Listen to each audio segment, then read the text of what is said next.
You feeling a little clingy?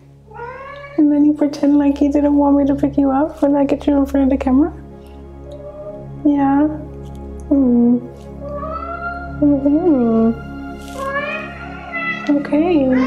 Okay. I'll put you here. I'm a mother. What can I say? Hello, dear ones. Welcome to my channel. I am Soul, and today I want to start with a story. Once upon a time, there was a butterfly, and this butterfly grew up in a family of two parents filled with love. When this butterfly was born, the parents did everything they could to adorn their baby with love, with admiration, with honesty and honor. And as she grew up, she continued to feel this love. And as she grew up, she began to respond in likeness to their love. She grew a little older, came into her teenage years, and began experiencing more conflict with her parents. And somehow, despite all of the love that she had grown up surrounded by, whenever these conflicts would arise, suddenly it was as if the love was no longer there. It was as if the conflict took over everything else, and nothing but the anger, frustration, and resentment mattered. And so these conflicts would happen, and the young butterfly would internalize these feelings, and soon after, they would go into repair. After the conflict, there would be some type of a discussion, and they would move on from the matter. And this went on for years. And each time, each party walked away with a little scar on their wing. Fast forward to much later, the young butterfly becomes a young adult. And this young adult butterfly believes and feels that it is time to find a companion. She searches and searches and finally finds someone who is compatible with her, who sees her for who she truly is, and who she would like to explore the meaning of love with. However, the same cycle repeats, and the young butterfly finds herself in conflict with her companion. And at times she isn't sure if this conflict is a sign of incompatibility, of whether or not true repair would ever occur. Because the same thing would happen. During times of conflict, it was as though they forgot the love that brought them together in the first place. And so it went on like this for quite some time. Now the butterfly knew that this conflict that arose did not make her happy. She knew that when the conflict arose, she wanted to do nothing but escape, but leave, but run away. And yet she stayed.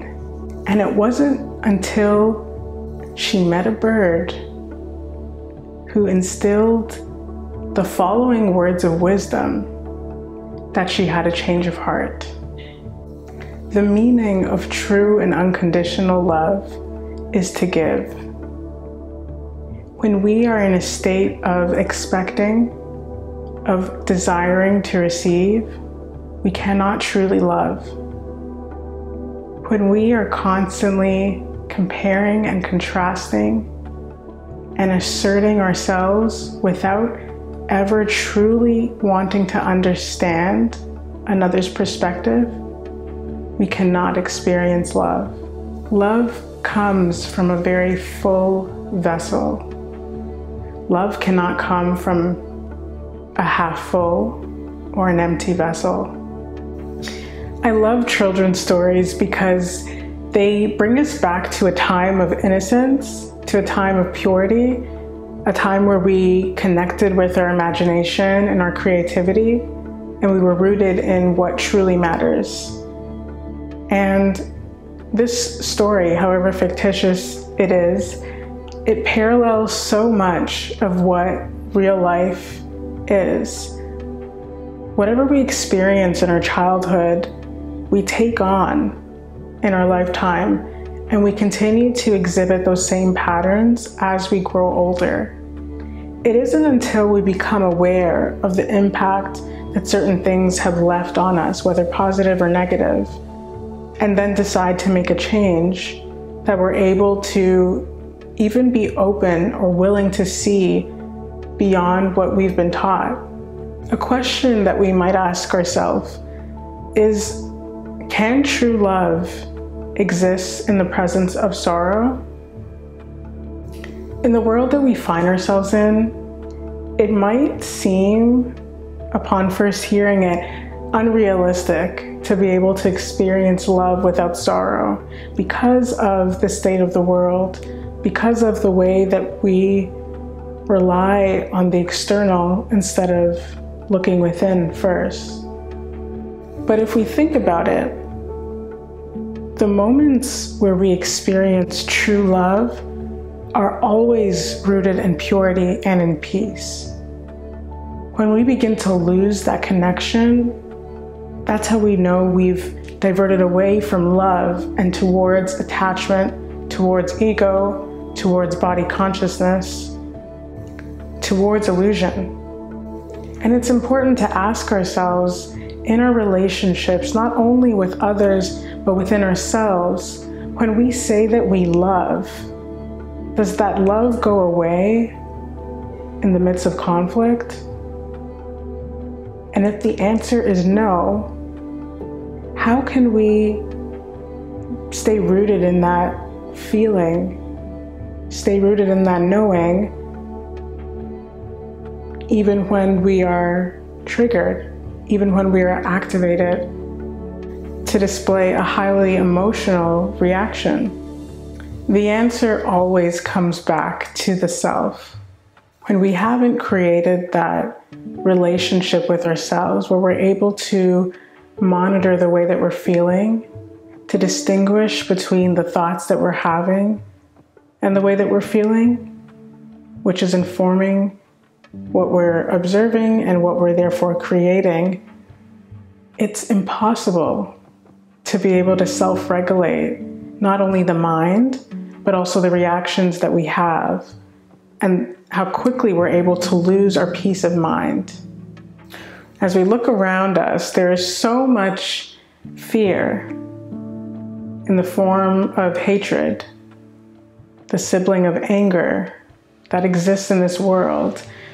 And fear is not destroyed by more fear. It is transmuted by love.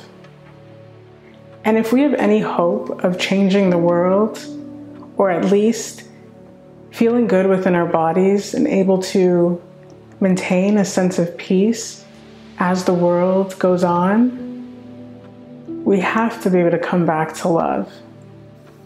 In any case, I hope that the butterfly and bird story gave you something, and that you're able to journal or reflect or even meditate on what love truly is and how you can radiate that from within. Thank you so much for watching, and we'll see you next time. Om Shanti.